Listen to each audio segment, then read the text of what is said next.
Bismillahirrahmanirrahim. Assalamualaikum warahmatullahi wabarakatuh.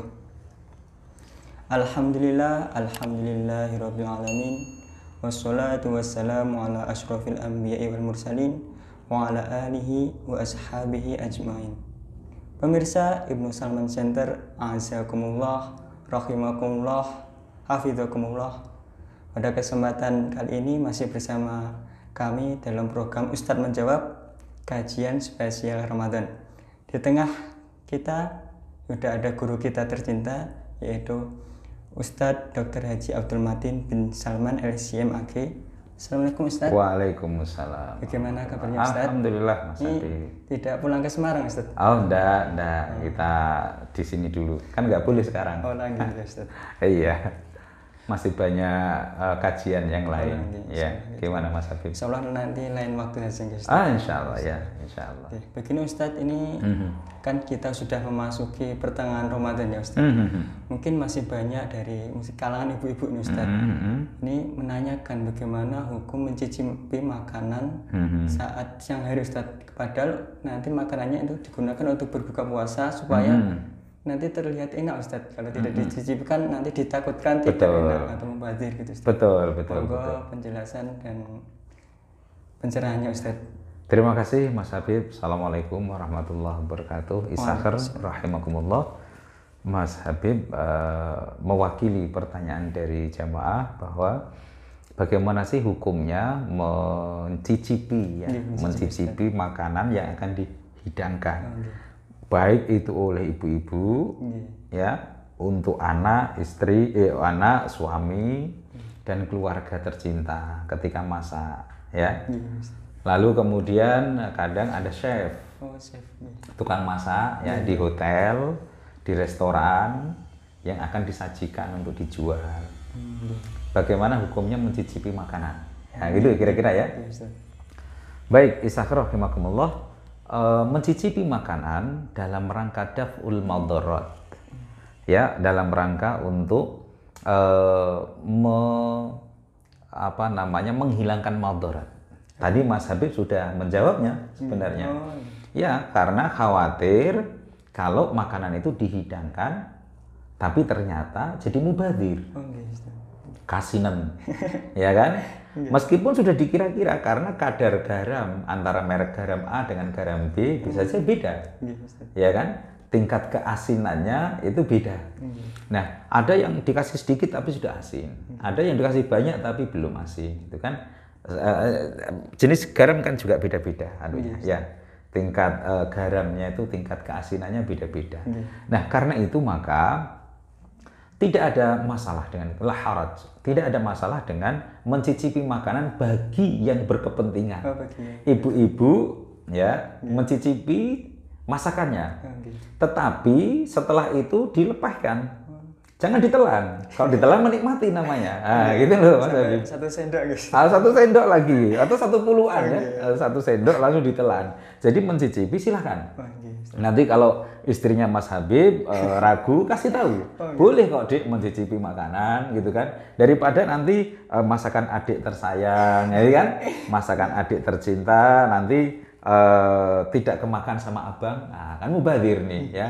Abang sudah capek nyari rezeki, nyari uang kan.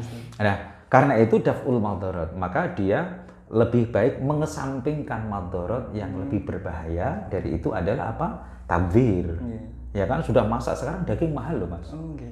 Daging mahal, santannya juga mahal. Kalau masak rendang ya kan, 1 kilo sudah di atas 100.000, ya kan. Nah, kalau sudah dimasak kemudian ternyata asik, nggak kemakan mubazir. Yang kedua, tentu orang berbuka puasa kan pengen yang enak. Ya, ketika kita ternyata sudah tawakku itu ya, berekspektasi, wah makanan ini bentuknya ya, dari segi bentuknya sudah menggiurkan sekali, tapi tidak sesuai dengan fakta rasanya. Karena makan itu kan bukan masalah bentuk makanan yang disajikan, tetapi kan juga rasa yang paling penting. Nah, ketika rasa itu tidak bisa menjamin ketika bentuk tidak bisa menjamin rasa, maka silahkan cicipi. Boleh. Itu ibu-ibu rumah tangga. Ya. Tetapi setelah dicicipi Dilpeh gitu Ustaz. Dilpeh. Jangan ditelan, nyicipi lagi, wah kok enak nyicipi lagi. Nah, itu namanya antara puasa dan rakus. Nah, tetapi untuk para chef, atau orang yang bekerja di restoran, ya lebih-lebih karena ini berhubungan dengan langganan, dengan pelanggan, dengan customer, berhubungan dengan pelayanan, berhubungan dengan orang sudah kadung membayar. Nah, kalau seorang ibu tidak mendapat permakluman dari suami sama anak-anaknya, bagaimana dengan orang yang datang ke restoran? Yang dia datang ke situ sudah pasti membayar. Nah, tentu di sini jauh lebih berhak untuk mencicipi hasil atau masakannya sebelum dihidangkan kepada para pelanggannya. Biar nggak mengecewakan. Iya, biar tidak mengecewakan. Coba sekarang saya jauh-jauh dari tempat saya di rumah saya, kemudian saya sudah jauh-jauh berancang-ancang mau buka puasa. Ya kan? Mau buka puasa kemana? Ke suatu tempat rumah makan misalnya. Setengah jam saya perjalanan ke sana dengan anak dan istri. Tiba-tiba masakan yang dihidangkan tidak karuan rasanya. Membatalkan pahala puasa karena kita ngomel ya, karena kita menggerutu, sudah bayar, makanan nggak enak, ya bagaimanapun juga kan begitu. Yang kedua, mengecewakan orang yang berbuka puasa, karena kan orang berbuka puasa itu kan sudah senang banget tuh, tetapi dikaburkan, dibatalkan kesenangannya itu dengan kekecewaan yang mendalam karena makanan tidak enak. Tetapi dengan syarat sama, tidak boleh ditelan. Silakan dicicipi, gitu ya. Pak, sekarang ini si Fulan pesen ini, si Fulan pesen ini, si Fulan pesen ini. Silakan cicipi, nggak ada masalah dengan itu. Iya. Ini jenis semua makanan gitu. Boleh, asalkan tidak menjadi dikonsumsi sambil menelan, sambil mencicipi, sambil menelan. Nah, itu nggak boleh. Nggak boleh. Itu nggak boleh. Jadi harus ada batasannya. Betul, harus ada. Ya batasannya sekedar tahu ini sudah sesuai dengan harapan si kokinya apa belum, apakah kurang asin, apakah terlalu manis, apakah. Jadi dia bisa mengambil tindakan sebelum disajikan. Nah, ini nggak perlu dalil seperti ini ya. Nggak perlu. Tetapi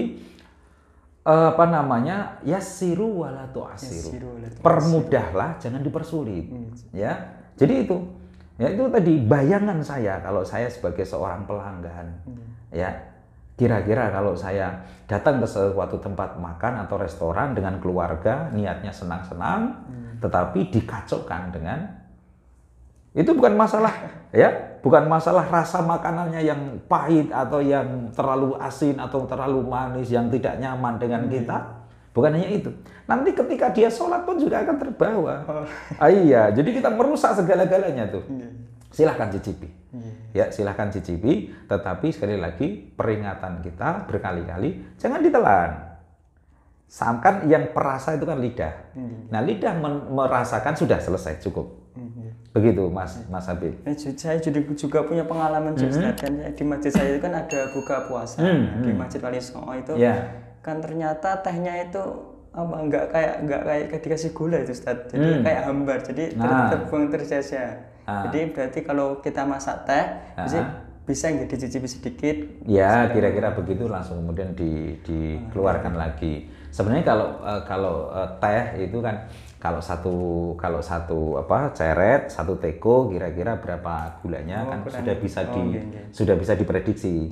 Tapi kalau makanan itu kan masakan itu kan gini Mas Habib ya. Kalau teh tadi bisa diperkirakan malam bisa kira-kira besok akan segini, kira-kira besok segini. Itu bisa, nggak perlu dicicipi saya pikir.